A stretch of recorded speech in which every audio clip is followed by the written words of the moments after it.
우리 에스겔서 37장 말씀 함께 보겠습니다. 에스겔 37장 1절로 14절까지 말씀입니다. 에스겔 37장 구약 1209년 정도에 있는 에스겔 37장입니다.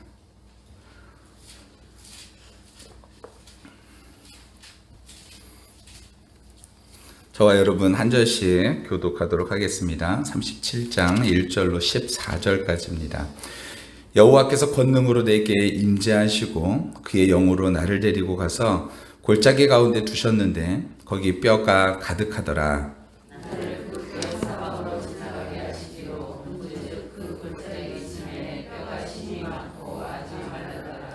그가 내게 이르시되 인자야 이 뼈들이 능히 살 수 있겠느냐 하시기로 내가 대답하되 주 여호와여 주께서 아시나이다. 또 내게 이르시되 너는 이 모든 회에 일어나야 이르기를 너희가 만들어라 여호와의 말씀을 들을지어다. 주 여호와께서 이 뼈들에게 이같이 말씀하시기를 내가 생기를 너희에게 들어가게 하리니 너희가 살아나리라.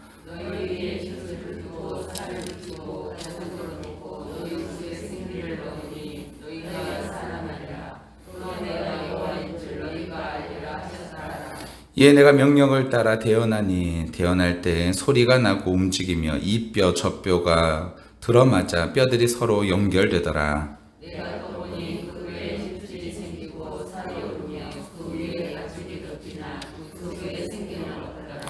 또 내게 이르시되 인자야 너는 생기를 향하여 대언하라. 생기에게 대언하여 이르기를 주 여호와께서 이같이 말씀하시기를 생기야 사방에서부터 와서 이 죽음을 당한 자에게 불어서 살아나게 하라 하셨다 하라. 이에 내가 그 명령대로 대언하였더니 생기가 그들에게 들어가매 그들이 곧 살아나서 일어났으되 그 길이 큰 물되더라. 또 내게 이르시되 인자야 이 뼈들은 이스라엘 온 족속이라. 그들이 이르기를 우리의 뼈들이 말랐고 우리의 소망이 없어졌으니 우리는 다 멸절되었다 하느니라.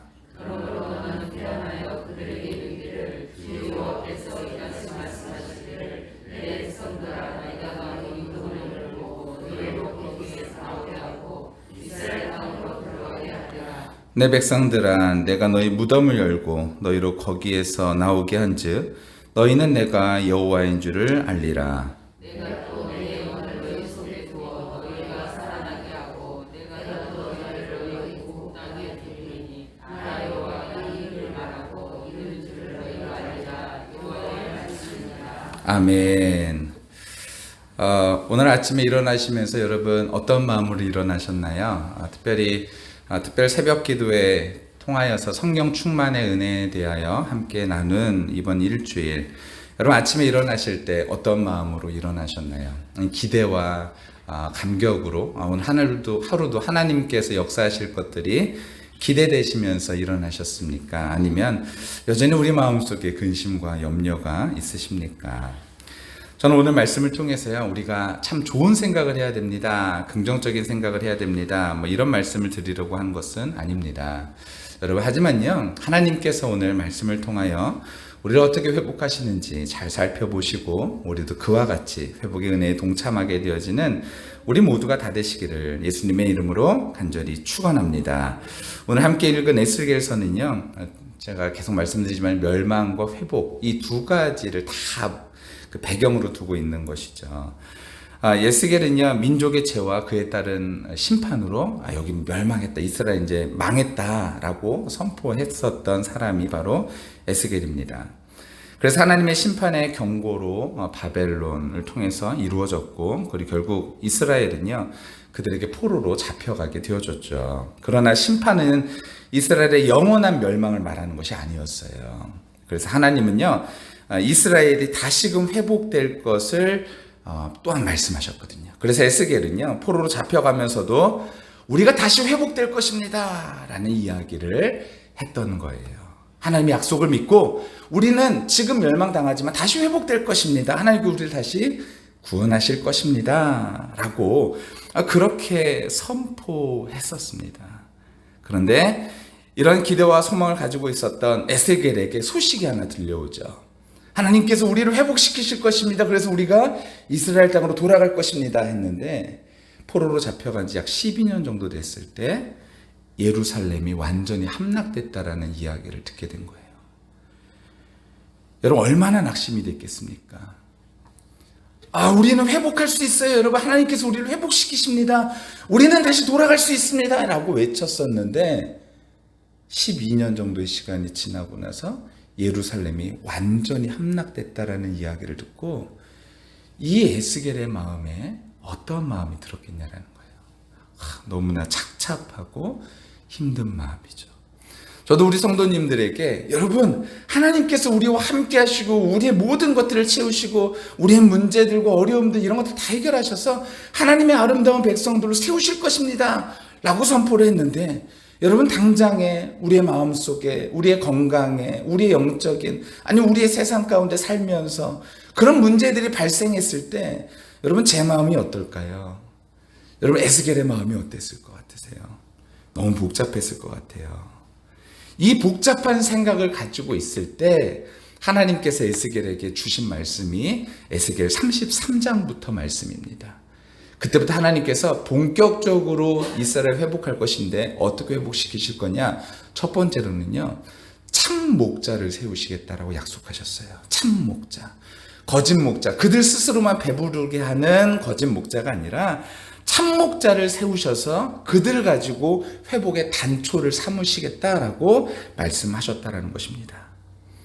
그리고 나서 너희가 회개하고 돌이키라. 그러나 이스라엘은요 여전히 돌이키지 않았다라는 것이죠. 결국 이스라엘은 아수르와 바벨론에게 멸망되어졌는데 이제 그렇다면 이제 내가 새 어떤 참목자를 너희에게 보내서 너희로 회복되게 할 것이다. 근데 그 참목자의 특징이 있어요.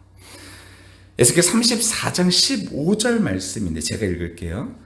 내가 친히 내 양의 목자가 되겠다. 여호와의 말씀이니라. 첫 번째는 참목자가 누구라고요? 내가 하나님께서 참목자가 되시겠대요. 첫 번째는 참목자가 하나님이세요. 그리고 나서 23절 24절에 34장 거기에 뭐라고 있냐면 내가 한 목자를 그들 위에 세워 먹이리니 그는 내 종 다윗이라. 하나님이면서 다윗, 하나님이면서 그러니까 다윗의 가문에 있는, 다윗이라고 말하는 것은 그 다윗의 가문을 말하는데 하나님이면서 다윗의 가문인 사람을 통하여 하나님께서 이 역사를 이루시겠다라고 약속하셨다라는 거예요. 여러분 그분이 누구십니까? 우리는 잘 알고 있지만 예수 그리스도께서 바로 그 일을 이루신 분이시다라는 것입니다. 여러분 하나님 자신이면서 다윗의 가문인 목자, 이 두 가지를 충족하는 왕을 이스라엘의 새 왕으로 세워서 이스라엘 백성을 회복시키시는 일들에 앞장을 세우시겠다라는 것이죠.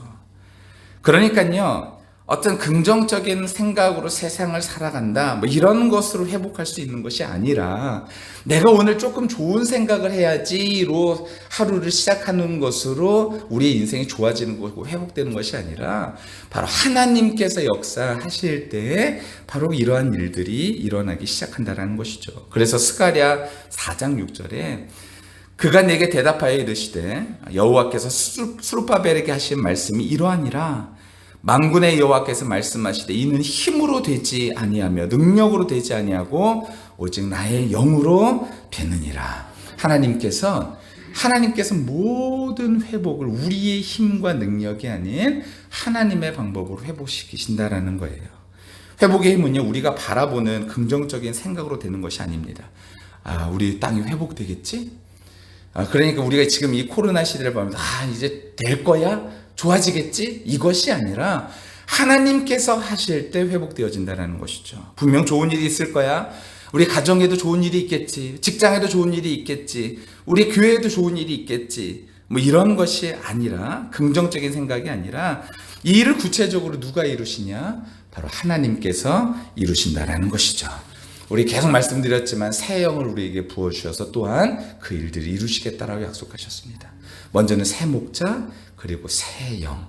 이 두 가지를 충족하는 사건이 어떤 사건이냐면은 주 여호와의 신이 내게 임하였으니 라는 예수 그리스도께서 누가복음에 고백하셨던 그 말씀과 같이 예수 그리스도께서 우리의 참목자가 되시고 성령으로 충만하여 우리 가운데 그 일들을 행하시고 우리로 하여금 또한 성령으로 충만하여 회복의 일들에 참여하도록 하셨다라는 것입니다. 자, 이러한 생각을 가지고 있는 사람에게 오늘 질문하게 되어지는 것이죠. 37장 1절에 여호와께서 권능으로 내게 임재하시고 그의 영으로 나를 데리고 가서 골짜기 가운데 두셨는데 거기에 뼈가 가득한지라. 뼈가 가득하다라는 것은요, 소망이 없다라는 거, 마른 뼈다, 더 소망 없다라는 거. 이때 하나님께서 질문하십니다. 그가 내게 이르시되 인자야 이 뼈들이 능히 살 수 있겠느냐 하시기로 내가 대답하되 주 여호와여 주께서 아시나이다. 여러분, 만약에 하나님께서 오늘 이 아침에 여러분에게 오셔서 질문하실 것입니다. 여러분이 가장 소망 없다고 생각하는 것이 무엇입니까? 혹시 우리의 가정입니까? 그때 하나님께서 물어보시는 것이죠. 인자야, 이 가정이 능히 살 수 있겠느냐? 이곳이 능히 살 수 있겠느냐? 여러분, 그때 우리는 어떻게 판단하냐면 불가능할 것 같기도 하고 가능할 것 같기도 하고, 왜냐하면 우리가 봤을 때 이러한 부분들 되어가니까 잘 될 것 같고 이러한 부분이 안 되니까 안 될 것 같고, 이런 생각을 가질 수 있는데 하나님께서 그때에 물어보시는 것이죠. 인자여 회복될 수 있겠느냐? 능히 살 수 있겠느냐? 그때 우리의 답은 무엇이어야 됩니까? 주님, 주께서 아십니다. 에스겔에서 그래서 반복되는 내용이 있어요. 내가 여호와인 줄 너희가 알리라. 65번이나 반복하고 있습니다. 여호와인 줄을 알리라. 하나님께서 내가 누구인지를 너희에게 알리기를 원하시는데, 희망, 소망, 가능성, 회복, 이것이 우리에게 있는 것이 아니라 하나님께 있음을 우리에게 알려주신 것이죠. 하나님의 회복을 누리는 것과 하나님의 백성이 되는 것이 우리의 힘을 있는 것이 아니라 성령이 우리 안에 충만할 때에, 하나님의 영이 우리 안에 충만할 때, 그때 우리는 비로소 하나님이 하십니다 라는 고백을 하고 그분을 바라볼 수 있게 되어진다는 것입니다. 여러분, 우리는요, 결과를 보고 찬양하는 사람이 결코 아닙니다. 우리의 삶에 이루어진 일들을 보면서 결과를 보고 와, 하나님은 살아계십니다, 역사하십니다, 이렇게 말하는 사람이 제대로 된 신앙이 아니라, 우리는 어떠한 사람이냐면요, 되어질 결과를 이미 하나님께서 하실 것들을 바라보면서 주님이 하십니다 라고 말하며 주께 영광을 돌리고 찬양을 돌리는 사람이 바로 우리다라는 것이죠. 네, 주님이 하셨군요, 네, 주님을 찬양합니다가 아니라 네, 주님이 하실 것을 기대합니다 라는 것이죠. 저와 여러분이요, 그러니까 오늘 이 아침에 우리가 이번 특별 새벽 기도의 시간을 지나며 여러분, 우리의 가정을 향하여 하나님의 질문을 받아보시길 바랍니다. 인자야, 이 가정이 능히 살 수 있겠느냐? 네, 주님께서 아십니다. 주님께서 역사하실 때 그 모든 일들이 이루어질 줄 믿습니다. 여러분, 그 마음으로, 그 믿음으로 기도하는 저와 우리 모두가 다 되시기를 예수님의 이름으로 간절히 축원합니다. 죽은 영혼을 살릴 때 하나님께서 어떻게 살리셨어요? 생기가 사방에서부터 불어 들어와서 살리지 않으셨습니까? 마찬가지로 하나님은 우리를 성령으로 채우시고 그 영으로 우리가 순종하는 하나님의 새 백성으로 세우실 것입니다. 소망 우리에게 있지 않습니다. 회복은 먼저 하나님의 뜻에 순종하는 자, 바로 참목자이신 그 예수 그리스도로부터 시작되었으니, 또한 우리도 마찬가지로 순종하여 성령으로 충만해 그 일들을 이룰 때에 하나님께서 회복의 은혜를 우리를 통하여 또한 이루실 줄을 믿습니다. 회복의 다른 길은 없습니다. 기도와 말씀밖에 없습니다. 성령으로 충만하여 우리 모두가 하나님을 기대하는 저와 우리 모두의 삶이 다 되시기를 예수님의 이름으로 간절히 축원합니다. 가정이, 교회가, 직장이 이제 하나님의 질문을 받게 되어질 것인데, 여러분, 그때의 하나님을 기대하시며 주의 뜻을 바라보시는 저와 우리 모두가 다 되시기를 예수님의 이름으로 간절히 축원합니다.